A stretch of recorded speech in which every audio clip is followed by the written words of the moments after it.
Here you can see the gateway of India in Mumbai. And the question comes is, who built it? How did they build it? When did they build it? Where did they build it? And why did they build it? And when we ask these questions, we are in the world of architecture. Culture is what we are and civilization is what we have. Well, this is a very important quote and I'm sure you must have written essays on it. But what is culture? What is civilization? What are those important markers of culture, examples of culture, areas of art and heritage?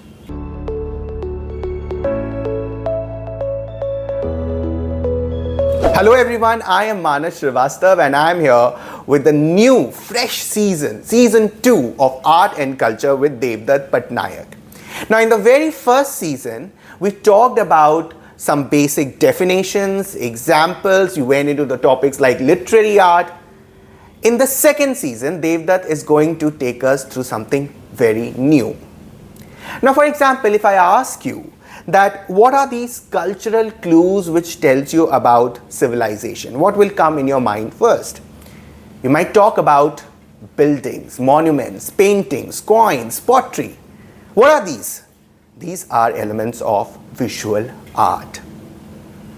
And that is going to be the focus of our show in our second season and Devdutt Pattanaik's answers, and we are going to focus on visual art. And the very first topic which we are going to take in visual art is architecture.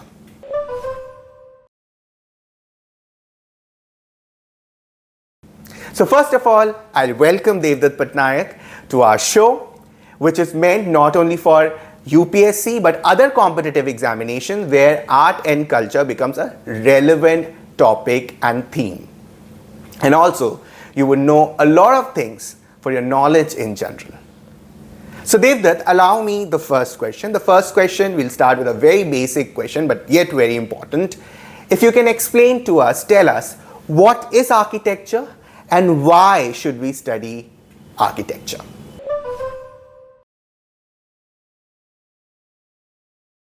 Namaste, this is Devdutt Pattanaik. And the question is, what is architecture? Architecture is basically the study of buildings. Here you can see the gateway of India in Mumbai. And the question comes is, who built it? How did they build it? When did they build it? Where did they build it? And why did they build it? And when we ask these questions, we are in the world of architecture. Now, why should we study architecture? Architecture gives us an insight into a culture's economics, politics, and philosophy. For example, here is an image of the Ram temple which has just been built in Ayodhya. When we see it, we ask the questions. Who built it? Why was it built? Its religious significance, its political significance. Why Ram? So what is the purpose of the image? What is the nature of the architecture? What was the stone used? Who is building it? What is the technique being used? All this gives us an insight into Indian culture in the 21st century. And that is how architecture helps us in the study of a culture.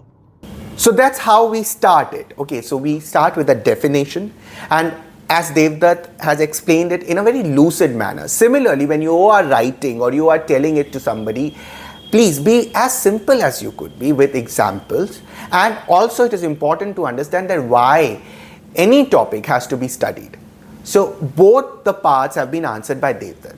Now since this is an introductory lecture, let's also understand that what is the timeline that we should follow? What is the historical period that we should look into to understand architecture? So basically we're talking about the timeline. So Devdutt, if you can throw some light.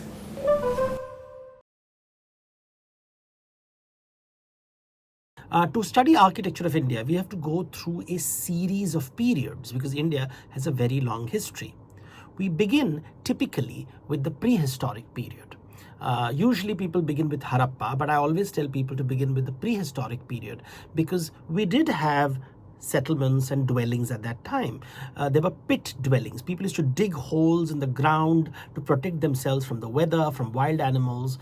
This pit dwelling is from Kashmir area, and it tells you that architecture began long before Harappa.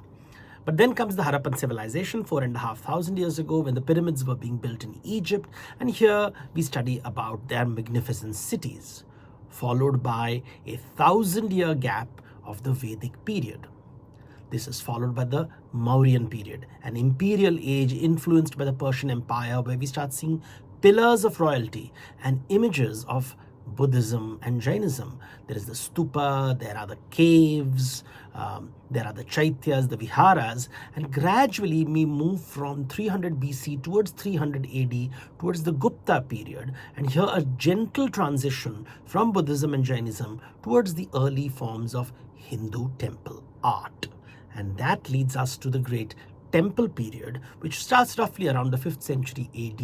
And we start seeing temples being built in central India, in the Deccan region, in South India, temples built by Cholas, the Chalukyas, the Pratiharas, the Marugujars.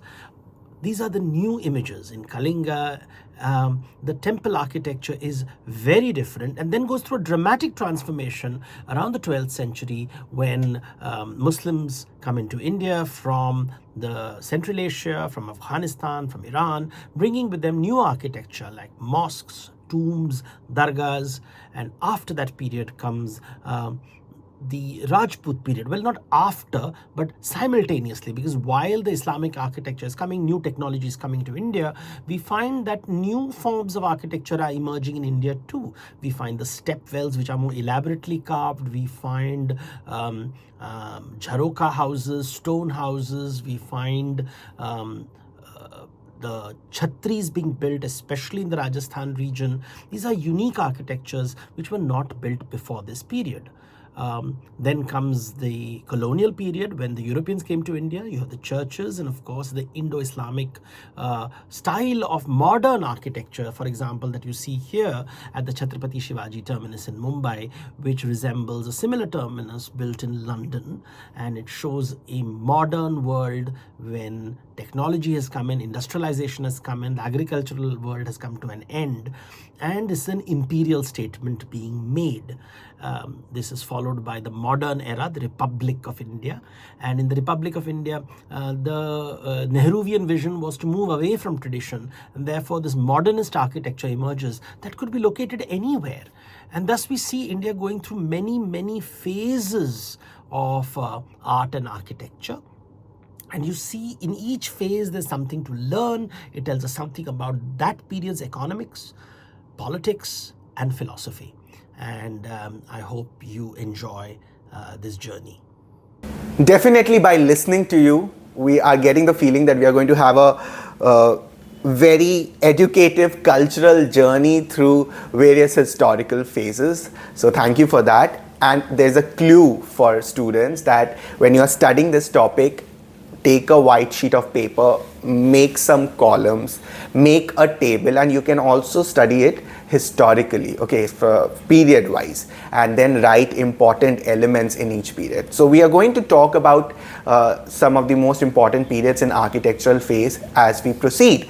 But this is, as a beginning, you can use this as a tool to make your notes and revise. Remember, revision and retention of a topic is very important. Now let's come to the next question. So let's talk about Harappan civilization. Let's start from there. So the early elements of Indian architecture are shown in the architecture of Harappan civilization. So what's so unique about Harappan architecture, if Devdutt you can tell us?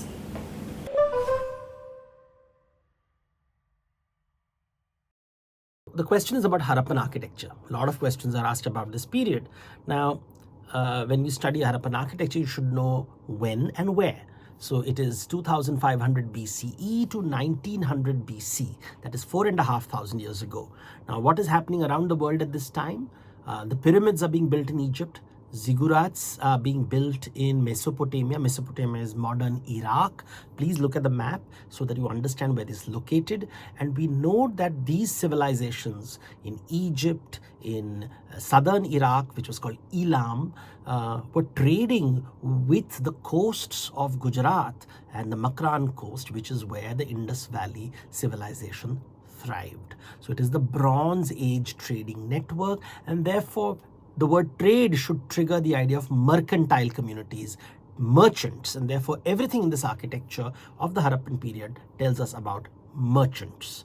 Now, the most famous thing about Harappan architecture is the grid-like cities. The cities are like modern cities. I mean, even modern cities don't have it. Very clear northwest streets and east-west streets, creating a grid-like pattern, giving the impression that it is a planned city.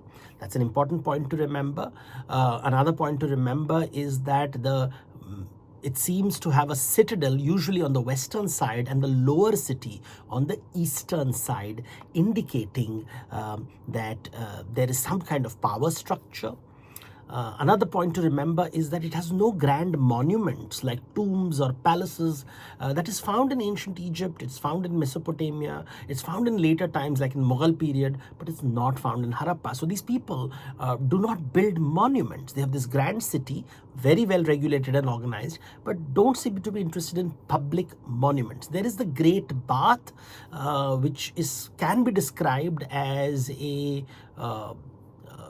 monument, but it seems to be more of a religious place where people would go for sacred bathing.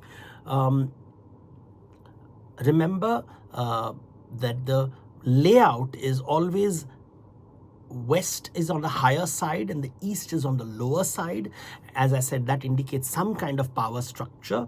The other thing to remember in this architecture is that it is tightly controlled gated communities, which means people are living in houses which are within walls and they have gates. You can't just enter the city or any part of the city. There are many gates in the city controlling your movements. Why are there gates? Because they're clearly regulating the movement of raw materials and finished goods. Don't forget, this is a mercantile community. The lanes are narrow.